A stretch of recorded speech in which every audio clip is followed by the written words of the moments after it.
maanta waxay ku saabsan tahay nin dhalinyaro ah sabab u noqday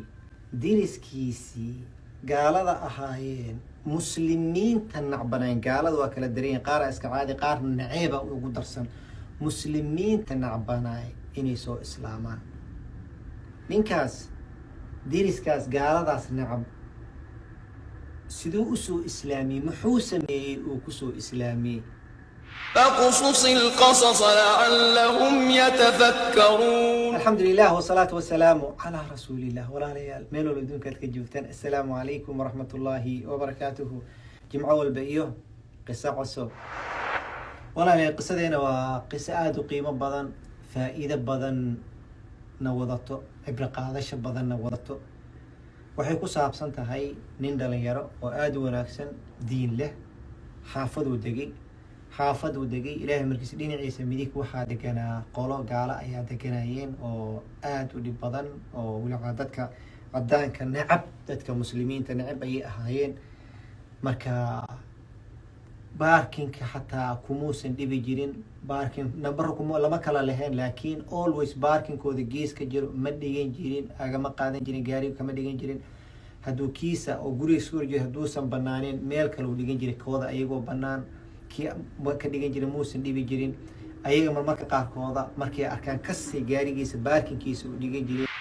markuu arka banaanku uu ku arko kale uu dhoola cadeyn jiray inuu yiraahdo dhoola cadeyn jiray ayaga ma salaami jirin oo markuu salaam hataa hay dhaho kale soo socdo hay inuu yiraahdo ama uu ka aamusi jiray wax muusan dhihi jirin. ilaahay markiis maalmaha kamid waa ninkii banaanka soo jooga ayay u imaadeen waxay ku dhaheen niyaho waa kula yaabana su'aalaan rabaa inaan ku weydiino do you mind inaan ku weydiiyo maya maxaa adiga wuxuu yiri maxaa baarkinkeena ma qaadatid annagana waa ku dhibnaa kaagan qaadnay maxaa waay oo wanaagan maxaa noogu sameynaysaa. ninkii wuu qoslay marka wuxuu ku yiri waa arrin wanaagsan waaye waa idin sheega. ninka wuxuu ku yiri marka do you mind haddaan guriga ku invite gareeyo aniga iyo xaaskii waxaan rabnaa inaan kula hadalno. markaasuu yiri wax dhiman waa idin imaana. ninkii waa guriga ugu tegay waa soo dhaweeyeen waxay dhaheen waxa uu yiri ninka cadaanka wuxuu ku yiri maqal hibelow aniga iyo xaaskayga waxaan rabnaa inaan ku weydiino waxaan ognahay inaan nahay diris xun. ayaga dhahaye waxaan ognahay diris xun inaan nahay inaan ku dhibno baarkinkaaga marar badan aan qaadanay habeenka qaarkooda music koraan kugu dheereynaa marmarka qaarkood darbiga jug xoogan usoo garaacnaa. intaas dhan waxaan kaa rabnay reaction inaa samaysid. maalin wuxuu yidhi baarkinkeena oo bannaan kaagan kas u dhigtay aduu soo socotida oga dariishadan kaa fiirinayay keena ma gelina mid kaloo fog oo xaggaas ku yaallaa gasha asoo baraf ku jiro ayaa soo baxday gaariga gurigaa usoo lugeysay. niyahow waa ku fahmi la'nahaye maxaa tahay nuskeen sheek waay waxaas dhan aa u sameynayso adigoo og naftirkaaga inaan anaga ku dhibno. yarkii muslimka ahaa very simple answer uu siiyey wuxuu yiri sababtan u sameynay because waxa waay aniga muslina ahay. okay we know that you're muslim waa ognahay inaad muslim tahay laakiin anaga kuma weydiinay diintaada waxaan ku weydiinay sababta u sameynaysid maxaa waay. wiilku uu ku celi wuxuu yiri waxaan u sameynooyo waxaa waay aniga muslina ahay.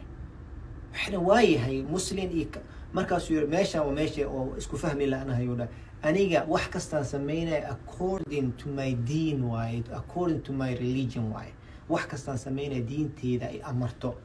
diriska inaan ixtiraamo diinteeda ay amarto inaan saan kula dhaqmo diinteeda ay amarto inaan ixsaan kuu sameeyo diinteeda ay amartay inaan ku dhamin diinteeda ay amartay. nabiga sallallahu alayhi wasallam wuxuu yiri laa yu'min qofka iimaan run ma lahan qofkii diriskiisa uu ka baqo. xadiidka rasuul sallallahu alayhi wasallam wuxuu ku man kaana yu'minu billahi wal yawmil aakhir falyukrim jaara qofkii rumeeyo mu'min aakhare ilaahay rumeeyo diriskiisa ixtiraamo. ninkii naagtiisa waa sii fiiriyeen waxay dhaheen nabiga ma waxaan dhahay diintaada ma waxaan ku amraysid yaas uu dhahay are you sure ha okay markaasuu simba warqad uu ugu soo talagalay warqad uu keena xadiidka waa kane wuxuu yiri waa kane warqada kalena waa ku keena oo ka aqrisay brochures waxaas uu siiyay kitaabo. nimankii marka waxay bilaabeen ninkii xaaskiis kitaabada inay aqriyaan ay bilaabeen. marka maalmaha kamid marka waxaan ku dhahay hibelow ma adiga ma casuunta nimankii ka warra wuxuu yiri hadda dhibku waa iga daayeen laakiin wax jawaab waxaan ku marka adiga casuunta oo kada guriga ku casuun. ninkii sidii ayuu u casuumay dadkii u casuumay gurigooda ugu casuumay. ninkii iyo xaaskiisa imaadeen oo soo dhaweeyay markaasuu yiri warama saytiin ma house everything ma waxaad u baahantiin ma jirto ana waxaan rabay inaan maanta inaan bas gurigeena idinku casuumo shaah idin sameeyo un baan rabay intaasna waaye ninka cadaanka iyo xaaskiisa waxay ku dhaheen you know what hebel annaga waxay dhaheen aniga xaaskii kitaabka waa soo aqrin uu yiri islaamka wax badan aan aragnay waxaan go'aansanay inaan soo islaamno nacam wallahi inaan soo islaamno yarkii wuu farxay wuu isoo wacay markaasaan waxaan ku dhahay waxaa soo islaamaha sugaan ku anaa ku imaanahay ninkii waa u tegey markaan u tegey kadib dadkii cadaanka meesha fadhi waa wareysay marka waxaan ku dhahay idinka maxaa usoo islaamaysa maxaa ku filaysa islaamka waxaana terrorist waaye islaamka dadku dhibay islaamka ma qoslo ninka muslimka ma qoslo ninka muslimka dad adduunya maraykanku uu raba inuu burburiyo wax kastoo xun raba inuu sameeyo maxaa ku filaysa diinta maxay dhamoota no before aan hebel baranin islaamkaas aan naqaaniyay dhaheen laakiin hadda islaamku hebel noo keenay iyo kaa hadlayso totally different waaye dhaheen annaga waxaan rabnaa kuwa hebel noo keenaan rabnaa maa kaa ka hadlaysid ma rabno waxaan ku dhahay waayahay maxay ku kala duwan yahay kan iyo kaas waxay dhahan hadda waxaan ogaanay real islaamkaan ogaanay diinta waxay qabtaan ogaanay طيب informationkaas intay ka keenteen qaladka ay haysateen aan ku dhahay media la dhahay marka anaga waxay dhahan since September 11 waxaan arki jirnay muslim kan waaye muslimka dadku dilaa muslimka hate us waana nacban yahay muslimka maraykanka waa nacban yahay muslimka adduunyada waa nacban yahay muslimka jaahil waaye muslimka adduunyada inuu burburiyo rabo muslimka everything oo xun muslimka madax loo gelinayo laakiin ma ogeen diintiina inay saanta anaga maanan ogeen haddaan ogaan lahayn waxayna mar horeba soo islaami laheenbo aniga xaaskeyga waxaan go-aansan diintaas aan wanaagsan day jirtaba inaan galna waay saasaana kusoo galay diintaas waa diintaan rabno markaasaan dhahay waa idiin soo dhaweynayna aadaan ugu mahadsanay islaamka runta lagu sheegayna kaas waan ku dhahay kaas la sheegaya anaga maba nahiyaan ku dhahay waa islaam media lagu sameeyaan ku dhahay kaas ma ahan sidii ayaa faamilka shahaadada loogu qabtay ay kusoo islaamay maasha Allah ujeedaan qisadan iyo faa'iidadeeda qisadan faa'iidooyin badan ay leedahay runtii oo qalbiga taabanayo qof kastoo muslimna qiiro gelinayso qaar ka mid ah sheegay inta kalena adiga soo qor khayr Allah ku siiyo faa'iidada koobaad qof walbo muslim oo dibadda joogo waxaa ku saaran mas'uuliyo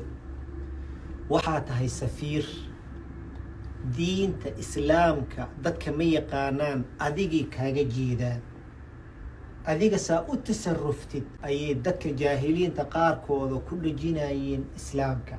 haddaa qof beenaala noqotid muslimiinta oo diinta islaamka haysta waa beenaala la leeyahay khaa'in haddaa noqotid sidoo kale wax kastoo xun haddaa samaysid diinta islaamka ayaa sabab u noqonaysaa inaa xumaysid tashwiih ku samaysid haddaa qof fiican noqotid oo akhlaaq wanaagsano diin wanaagsan haddaa noqotid waxaa noqonaysaa diinta islaamka dadka inaa jecel siisid adigi kuu taalay marka waxaa rabtid inaa noqod qof xun oo diinta islaamka xumeeyo diinta islaam sharaf ay leedahay laakiin sabab inay noqon dadka inay wax ka sheegaan mis qof wanaagsan oo lagu daydo ayaa rabtaa inaa faa'iidada labaad in diriska la ixtiraamo akhlaaqda la wanaajiyo si wanaagsan lala dhaqmo faa'iidadaasay leedahay ninkan hadda waxba looma sheegin hal diin umuusan sheegin maalin muusa dhihin qaala Allah wa qaala rasuul laguma dhihin laakiin waa la tusay akhlaaqda wanaagsanaa la tusay actionaa loo tusay hadalka iyo camalkaa ka xoog badan haddaa maanta waxaan sameyn ku dhaw aniga aan sameyn waaye munaafiqaa noqona laakiin camal ahaan haddaan kuu tuso waa qaadanaysaa qalbigaagu gala waxaa loo baahan yahay marka qofka inuu akhlaaqda wanaagsan ku camal falo si wanaagsan uu noqdo ayaa loo baahan yahay akhlaaqda wanaagsan aan qaadano akhlaaqdeena aan wanaajino diriskiina aan ixtiraamno aan ka warhayno diriskiina ama gaala ha ahaadaan ama muslina ahaadaan ama qaraaba ha ahaadaan ama cadowba ha ahaadaan faa'iidada saddexaad loo baahan yahay qofka inuu fahmo waxaa waaye dadkan aan la deganahay bidaad dadka reer galbeedka degan ugu qofkan diriskaaga ku dhacba maba ku yaqaana diintaada waxay tahay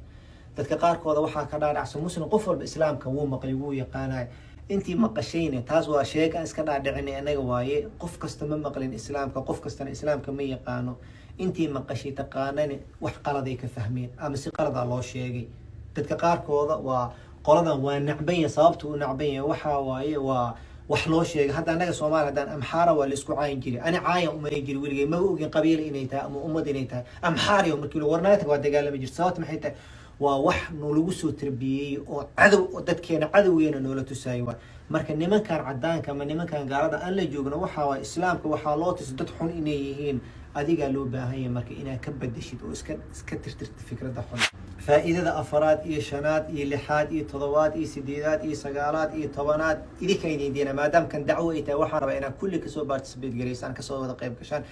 خير الله يدين سي أخلاق دين أو ناجنو درس كان إحسان أو سمينا جزاكم الله خيرا بارك الله فيكم إلى درتي سيدين جعلها وإنه جمعة صوصات إيه قصة كلا عصبة هذا قيمة بدن إلى جمعة صوصات اللي كان محل جارها كو إن دقي ستة